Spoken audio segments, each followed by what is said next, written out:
All right, crew, what's up? Welcome back to the PT on Ice Daily Show. I am Dr. Jeff Moore, currently serving as the CEO of ICE, and thrilled to be here on a Leadership Thursday. As you know, Leadership Thursday is Gut Check Thursday. Let's talk about the workout that we're all going to be getting into this week. I've been trying to do the math in my head on this one. So we are going to do as many rounds as possible, 1 toe to bar, 10 double unders in the first minute.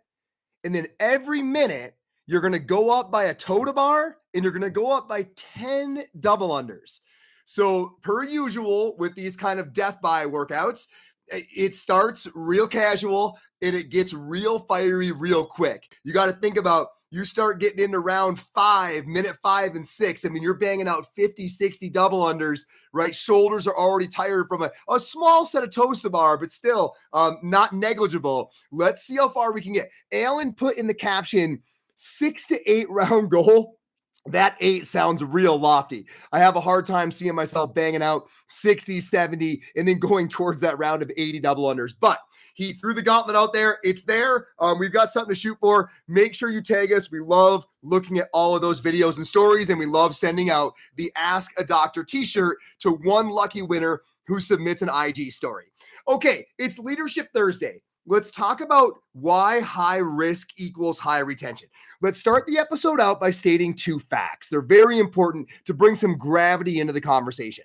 Number 1, hiring and honestly retaining amazing clinicians is probably the primary problem in physical therapy. Now, it's for different reasons in different settings, higher volume versus smaller niche-based cash pay. But the core of the issue is alive and well and probably primary as far as on the minds of owners nationwide. Biggest issue we have.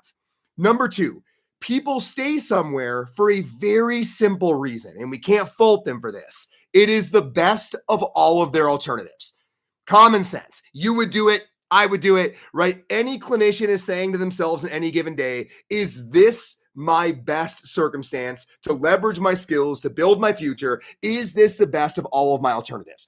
So the question we have is, how do we consistently get clinicians to come to the conclusion that yes, our job, our environment is the best of all competing options for their development, for their future, etc. How do we do it? We do it by taking 2 big risks. And it really is, I think, this simple, because your heart's already in the right place, right? The desire is there. A lot of the boxes are already being checked. What aren't being checked oftentimes are the risk boxes. Unfortunately, they're the ones most people aren't willing to check, which is why it winds up being the differentiating or deciding factor. We do it. We get people to say, this is my best option by taking 2 big risks in the rehab space. Number 1 is the physical clinic, the physical location, okay? Why is it so important to take a big risk and get and build a beautiful premium physical location for your clinicians to work at? For 3 big reasons. Number 1, it's really hard to feel good about what you do if you aren't proud of where you do it. It's really hard to feel premium when you're not in a premium setting. I'll give you kind of a funny example, but it rings true to me. When I was waiting tables here at Dominic's restaurant in Fort Collins, I used to hate waiting tables 1 through 4, the high top section, because they were so close to the dish bin and where the employees went in and out to the kitchen. It was sloppy back there. It was so hard. Even though it wasn't about what I did, I brought the goods to those tables. I mean, from a personality perspective, I tried to hit all the points of performance, but man, the setting wasn't right. Like when they're rattling and dishes are falling, it's a constant distraction. It felt a little bit dirty. It didn't feel premium. So I couldn't feel premium. The experience couldn't feel premium. Team, you can't feel good about what you do if you aren't proud of where you're doing it. For that reason alone, the physical space matters so much.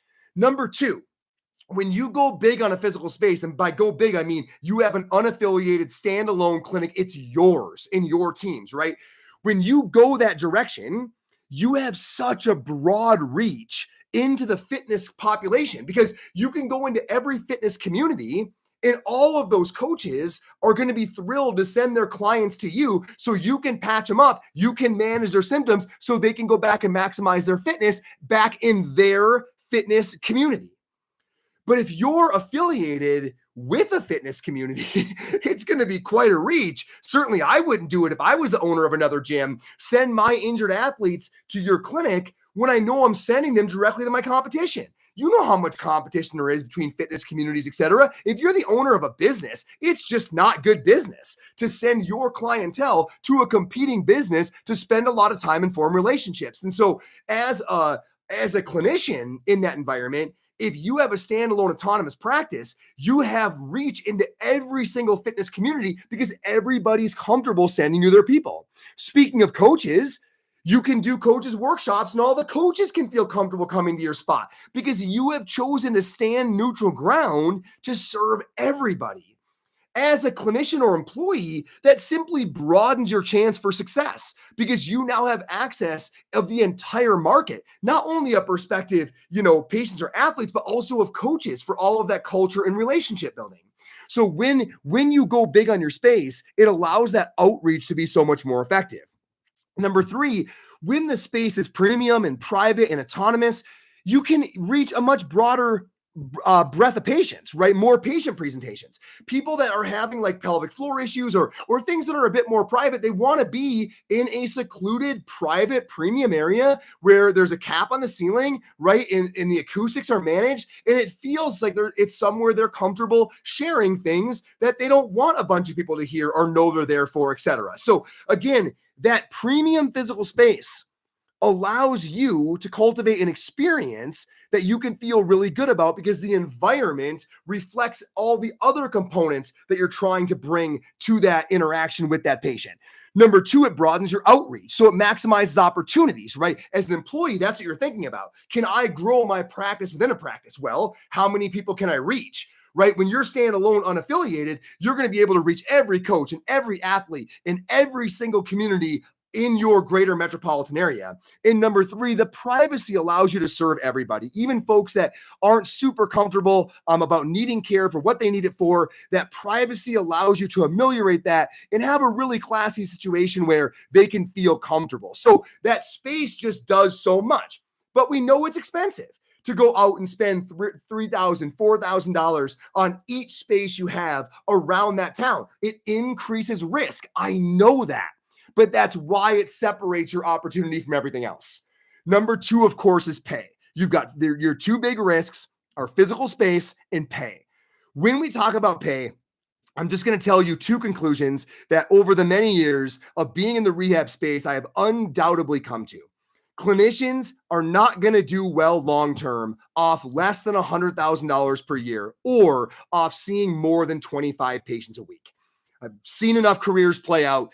I'm not going to crunch the math of groceries and student debt and what inflation's done to everything that we do in our lives. But I think we all know that when you crunch $100,000 salary on someone who's got 150 grand of student loan debt and they're trying to get their first house, if you go through that spreadsheet, you know there's almost nothing left over. That number is not the big exciting number it used to be. It is now the baseline number that these people have to achieve. Now, I'm not saying at day one, every clinician's got to walk in and make 100 grand, but the pathway to it has to be very, very clear, has to be walked many, many times, and has to be relatively brief, meaning 6 months, 8 months, a year. If they're hitting the points of performance, they can get there and then be there for as many years as they want to be. So I've come to that conclusion. You can argue it if you want. I think if you pull out a calculator, a pen, and a piece of paper, you're going to very quickly realize it's probably not livable at any number below that. So I've got to find a way to get my people there, or they're going to be looking for other options.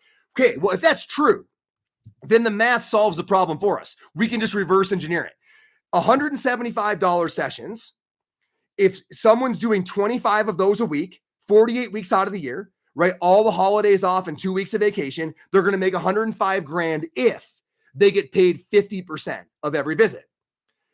So unless you're going to try to find a way to cheat that math, maybe, overwork people, put them up in the 30s and 40s and 50s a week, that's fine, but they're not going to stay.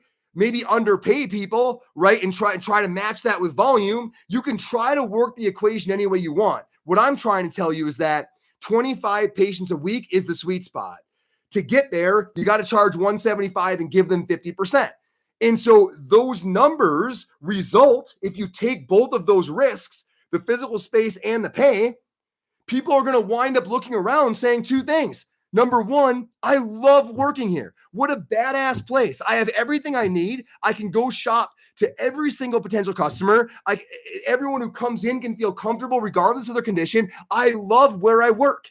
And number two, I'm getting paid great to work here. Like a six-figure salary is super exciting, especially when I'm seeing a reasonable volume, right? I think that I could do this forever, and I think that I love doing it. The two big risks as an owner that you have to take are creating a premium physical space and paying a premium dollar amount for outstanding services rendered.